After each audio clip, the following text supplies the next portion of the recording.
મારા આદિવાસીઓને આજે પાણી આપવામાં નથી આવતું।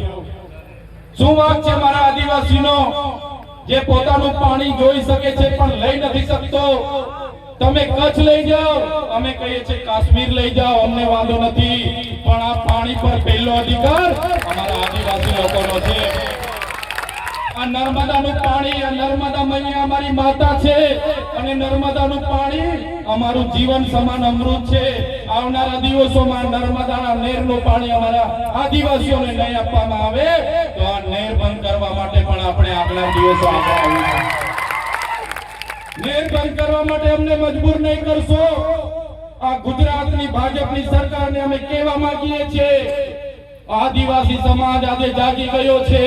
જે દિવસે તમે અમારા આદિવાસી સમાજને કેવડિયામાં ઝૂંપડા તોડવાની વાત કરશો, અમારા યુવાનોને કેવડિયામાં બાંધીને મારવાની વાત કરશો, અમારા ખેડૂતોની જમીનો છીનવવાની વાત કરશો, તે દિવસે ગાંધીનગર પણ દૂર નથી। ગાંધીનગર આવીને નેપાળવાડી કરવામાં પણ અમને વાર નહીં લાગે। સાથીઓ, અમે મનરેગા કૌભાંડ માટે બોલ્યા। આ વિસ્તારમાં નળ સે જલ થઈ ગયું અને નળમાંથી પાણી નથી આવતું, એ કૌભાંડ અમે બહાર પાડ્યું। આ વિસ્તારમાં કેવડિયાના લોકો માટે અમે લડવા માટે આવીએ। નેશનલ હાઈવે 56 ના લોકો માટે જમીન લૂંટાતી હોય એના માટે લડવા માટે આવીએ। કરજણના લોકોના એમના અધિકારો મળે, એ વિસ્થાપિતોને એમના જમીન સામે જમીન મળે, નર્મદાની વિસ્થાપિતોને જમીન સામે જમીન મળે, સ્ટેચ્યુ ઓફ યુનિટીમાં આપણા યુવાનોને રોજગારી મળે અને એ જ પ્રકારે આપણી શાળાઓમાં સારા શિક્ષકો આવે, બાળકોને સારી આંગણવાડી મળે અને આપણા વિદ્યાર્થીઓ ઉચ્ચ અભ્યાસ કરી શકે એના માટે પોસ્ટ મેટ્રિક સ્કોલરશિપની યોજના મળે। એ બાબતની રજૂઆતો કરીએ, સરકારને રોડ પર બોલીએ, વિધાનસભામાં બોલીએ। અહીંના પોલીસ અધિકારીઓ આપણા યુવાનોને મારતા હતા, હેરાન કરતા હતા, એમની સામે અમે લડ્યા। ત્યારે અહીંના ભાજપના નેતાઓને, એમના પોલીસ અધિકારીઓને ગમ્યું નહીં। અમે જ્યારે કેવડિયાની બહેનો માટે લડવા માટે આવતા હતા, ઝરવાણીમાં અમને પકડી લીધા અને પકડીને અમને કેવડિયા એસઓયુમાં લઈ આવવામાં આવ્યા અને એસપી, એના સીઓ અને એમના એમડી બધાએ કીધું, ચેતરભાઈ સરકાર સાથે રહેજો, સરકાર કરે રીતના કરજો, નહીં તો સરકાર તમને ધ્યાનમાં રાખે છે, તમને આવનારા દિવસોમાં જેલમાં નાખશે। અમે કીધું તમારે જેટલી જેલો કરવાની હોય કરજો, આ ચૈતરભાઈ વસાવા કેવડિયા વાળા માટે લડશે અને અમે નથી ડર્યા, જેલોથી નથી ગભરાયા, નથી બીધા અને અમને હમણાં જેલ કરી હતી, બધાને ખબર હશે, જોયું ને બધાએ। એક મીટિંગમાં મને બોલાવવામાં આવ્યો, હું મીટિંગમાં ગયો, આગળથી બધું આયોજિત હતું, મારા સાથે માથાકૂટ કરી, ઝપાઝપી કરી, તાત્કાલિક પોલીસ અધિકારીઓ બધા દોડતા આવ્યા, મને પકડી પાડ્યો, જીપમાં બેસાડ્યો અને બળજબરીપૂર્વક મને રાજપીપળા લઈ આવવામાં આવ્યો। રાજપીપળામાં મારા વિક્રમભાઈ, નિરંજનભાઈ, મારા મુકેશભાઈ, વિજયભાઈ, આશીષભાઈ બધા આવ્યા। એમણે કીધું સાહેબનું ટિફિન લઈને આવ્યા છે, સાહેબના કપડા લઈને આવ્યા છે, અમને મળવા દો। પોલીસ અધિકારીઓએ આખી રાત મળવા નહીં દીધા, કપડા આપવા નહીં દીધા। બીજા દિવસે મને ડેડિયાપાડા કોર્ટમાં લઈ જવાનું હોય, કાં તો મામલતદાર પાસે રજૂ કરવાનો હોય, મને ડેડિયાપાડા લઈ જવામાં ન આવ્યો, મને સેશન કોર્ટમાં રજૂ કરવામાં આવ્યો।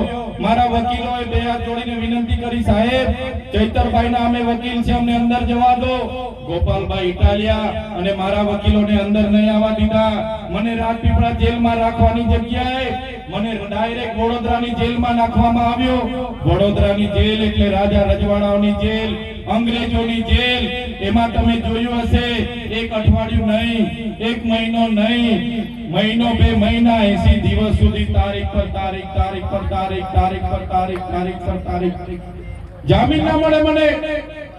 પોલીસ અધિકારીઓએ કીધું આ વ્યક્તિ લોકોને ગેરમાર્ગે દોરે છે, એને જામીન નહીં મળવા જોઈએ અને એને જામીન નહીં આપવા જોઈએ।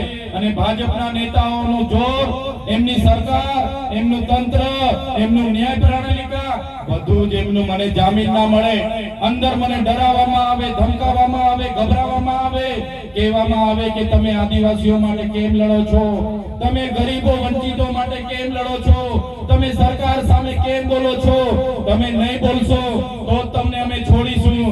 ત્યારે જેલમાં પણ મેં એમને કીધું, તમારે 2 વર્ષ નહીં, તમારે 5 વર્ષ મને રાખો, પણ આ ચૈતર વસાવા આદિવાસીઓ માટે લડશો। 2 વર્ષ સુધી છોડવાનો નહીં, નંબર એવું चाहिए 2027 સુધી નંબર એવું चाहिए આને છોડવાનો નહીં. મસ્ત આવી જશે એવું એમનું ગણિત હતું.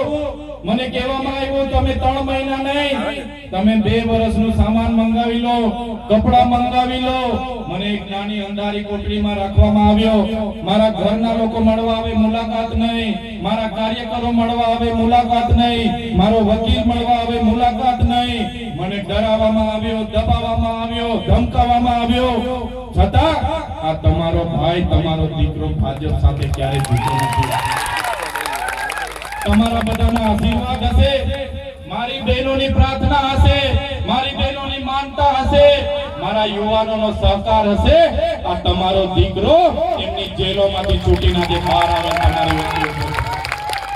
ત્યારે તમે જોઈ લો, જ્યારે હું જેલમાંથી છૂટીને બહાર દરવાજાની બહાર આવ્યો ને પગ મૂક્યો, મારા પરિવારના લોકો નિરંજનભાઈ, વિક્રમભાઈ, વિજયભાઈ એમણે મને કીધું ચૈતરભાઈ, જમીન અમે તમારા જામીન અમે જેમ તેમ કરાવ્યા છે, પણ તમને હવે ડેડિયાપાડામાં પ્રવેશ બંધી છે.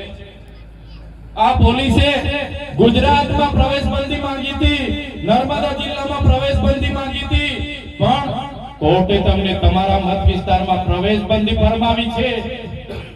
તમે જો ડેડિયાપાડાની હદમાં પ્રવેશ કરશો ફરી તમને જેલ થશે.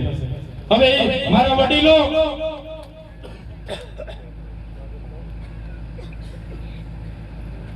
વડીલો, મારી બહેનો, મારા યુવાનો, તમે વિચાર કરો.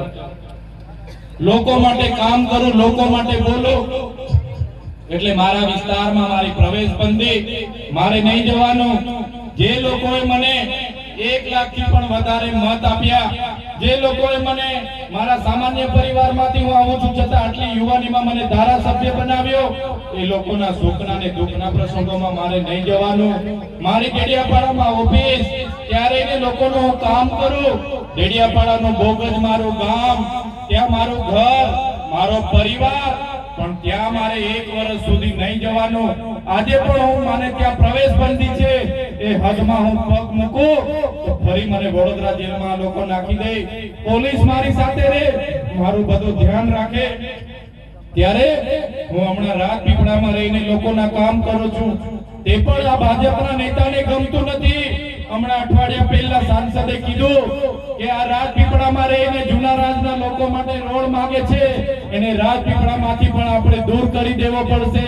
ત્યારે ભાજપના નેતાઓને, એમની સરકારને, એમની પોલીસને હું કહેવા માંગુ છું, તમે મને ડેડિયાપાડામાંથી દૂર કરી દીધો છે, તમે મને રાજપીપળાથી દૂર કરી દેશો, તમે મને ગુજરાતમાંથી દૂર કરી દેશો, પણ આ ચૈતર વસાવા અમારા લોકોના દિલમાં રહી છે. અમારા વડીલોના દિલોમાં અમે રહીએ છીએ. મારી માતાઓના આશીર્વાદ અમને મળે છે, મારા યુવાનોનો મને સહકાર મળે છે. તમે મને ભલે ડેડિયાપાડાથી દૂર કરી દીધો હોય, પણ ચૈતર વસાવાને અમારા લોકોના દિલોમાંથી ક્યારે તમે નથી કાઢી શકવાના. તમે જોયું હશે, જ્યારે હું જેલમાં હતો, ભાજપના સાંસદો, એમના ધારાસભ્યો, એમના મંત્રી તંત્રીઓ એવું કહેતા હતા કે આમ આદમી પાર્ટી પૂરી થઈ ગઈ, ચૈતર વસાવાનું પૂરું થઈ ગયું, ચૈતર વસાવા હવે આવવાના નથી. હું તમારે આશીર્વાદથી છૂટીનો આવ્યો અને તમારી વચ્ચે છું. ત્યારે નેતાઓને, એમની સરકારના, એમના મંત્રીઓને, એમની પોલીસને કહેવા માંગુ છું, તુમકો क्या लगता था नहीं लौटेंगे, तुमको क्या लगता था नहीं लौटेंगे, गलत. जब तक तोड़ेंगे नहीं तब तक छोड़ेंगे नहीं. हमको क्या अंडू पंडू गंडू धंधू समझ के रखा है? ये चैतर वसावा